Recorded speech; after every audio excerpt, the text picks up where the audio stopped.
I'm going to start with something that might make you a little uncomfortable, but just please bear with me, okay? If you feel yourself getting a little defensive right away, midway, or at the end, it's okay. Just notice it, but ask yourself, why? Because I guarantee if you stay with me, this is probably going to explain every single relationship that you have ever been in.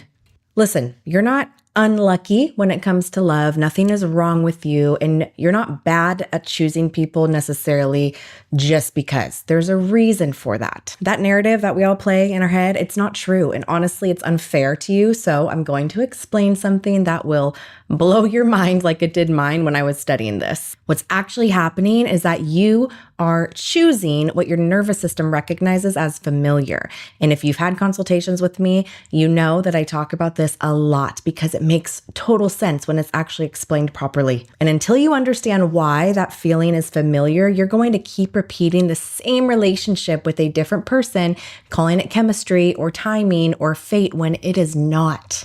When I talk about this stuff, I'm specifically referencing the work of Dr. Tara Swart. She is phenomenal. But today I'm going to slow it down a little bit because this is one of those things that people hear, nod, and still don't really understand.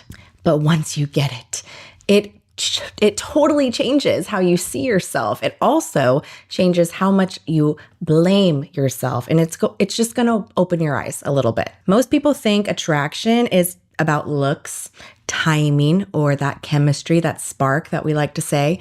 Like, I don't know. It just felt different. It just felt right. But attraction is not magic. Attraction, believe it or not, is just pattern recognition. Your brain and your nervous system are constantly scanning your entire environment for what feels known, what feels familiar, not what's healthy, not what's safe, familiar. And familiar doesn't always mean good. Familiar means your body just knows how to survive that because it recognizes what it feels. This is a really important distinction between the two.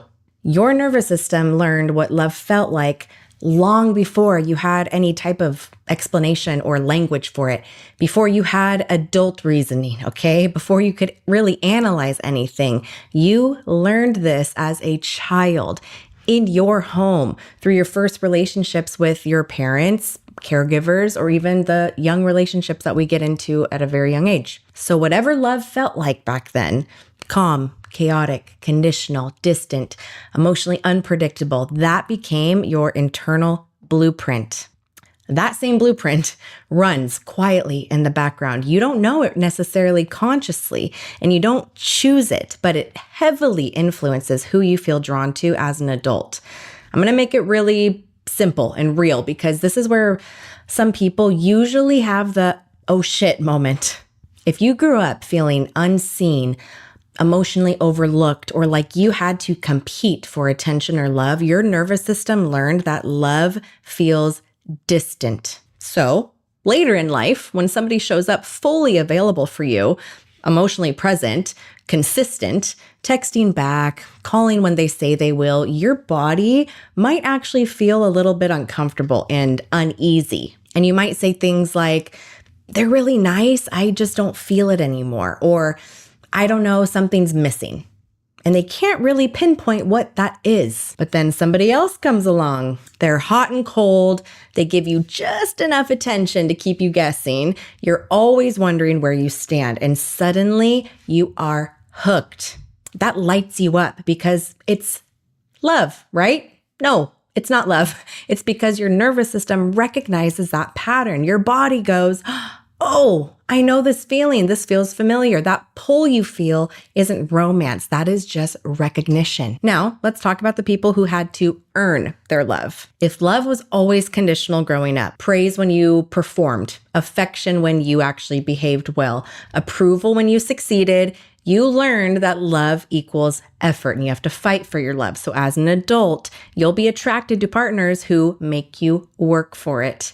People who don't fully choose you, people who keep you slightly off balance, and you're going to find yourself over-giving, over-explaining, and over-functioning. You'll justify it by saying things like, oh, I'm patient, I'm loyal, I don't give up easily, things like that. But really, it's your nervous system replaying a familiar role. Now, this scenario, let's talk about chaos, because this one hits so hard for a lot of people.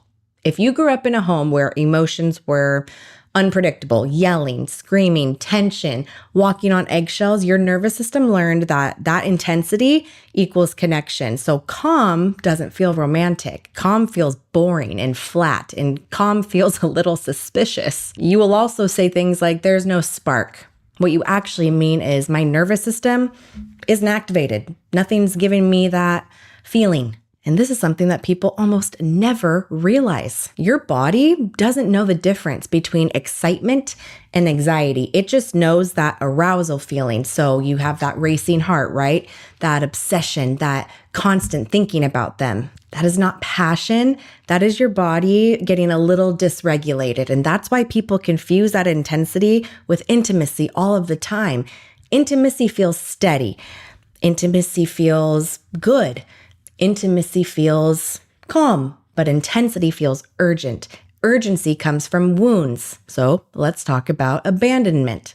If you've experienced abandonment, emotional or physical, you will often be drawn to unavailable partners, people who can't fully show up for you, people who are always 1 foot in, 1 foot out. And the reason is pretty simple. Even though it's painful, your nervous system is trying to resolve that wound. It believes that if I can get this person to choose me, then I'll finally be worthy for them. But you don't heal abandonment by being chosen by somebody unavailable. You just reinforce that wound. Same with rejection, same with neglect, and same with control. You cannot heal inside the pattern that created that pain in the first place. That's the first step. You have to recognize that. This is why people keep asking, why does this keep happening to me? Valid question, I understand.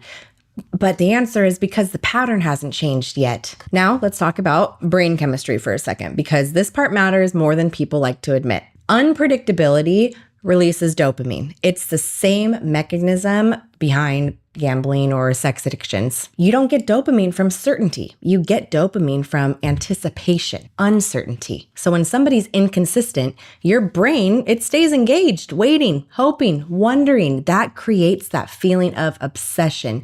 And obsession feels powerful, but obsession is not love. Love doesn't hijack your nervous system. Love doesn't make you abandon yourself. And love does not leave you constantly anxious or wondering what's going on. That is your body just in survival mode. Healthy attraction, what does that feel like? It feels grounded. It grows slowly and it doesn't consume you in that negative, anxious way. And this is the part where people get a little scared. When you start actually healing and recognizing these patterns, your attraction starts to shift. And at first, it can feel wrong because it's unfamiliar. The people who are actually good for you, they're not going to activate your wounds. Ever. They will be clear, consistent, and emotionally available always. And your nervous system still might say, I don't feel anything. What it really means, like I said, is I am not dysregulated. I'm not activated. That doesn't mean that there's no chemistry. It means that there's no chaos. This is why healing can feel very lonely at first, because you grow out people that once felt magnetic to you. And that dynamic, it feels so unfamiliar. It makes you want to push that away. But unfamiliar doesn't mean wrong. It means new, and new is good. Your nervous system needs to learn safety, or else you're never going to be safe. This is why also people sabotage healthy relationships. They pick the fights, they create the distance, they lose interest fast because it feels boring, not because the person is wrong or bad for them, but the calm that they bring, it feels threatening to a nervous system that is trained in chaos and negativity. So what do you do with this? First, stop feeling sorry for yourself and stop shaming yourself. These patterns were adaptive. They helped you survive once. But these survival patterns, they don't make a good relationship, and they don't make good relationship choices. Second, you need to stop asking, why do I attract people like this? And you need to start asking, what part of me recognizes this? And that's where the real work is, because you're going to get some answers. But finally, just understand this. You do not and cannot attract better partners by wanting better partners. No, you attract better partners by becoming safe within yourself and becoming that person that would attract somebody safe for you. When your nervous system finally heals, your attraction gets to recalibrate and you get a second chance. Consistency now becomes attractive. Clarity becomes super sexy and effort becomes normal. And the people that once had power over you, they don't even register anymore. They're like, poof, gone. It's not because you're cold, but because you have outgrown them. And that's not avoidance. That is your evolution. So next time you start recognizing these patterns when you get into a new relationship, don't avoid it. Go inward with yourself and ask yourself, what is going on? I keep attracting this for a reason. What is that answer? When you finally get that answer, you can recognize it now in future relationships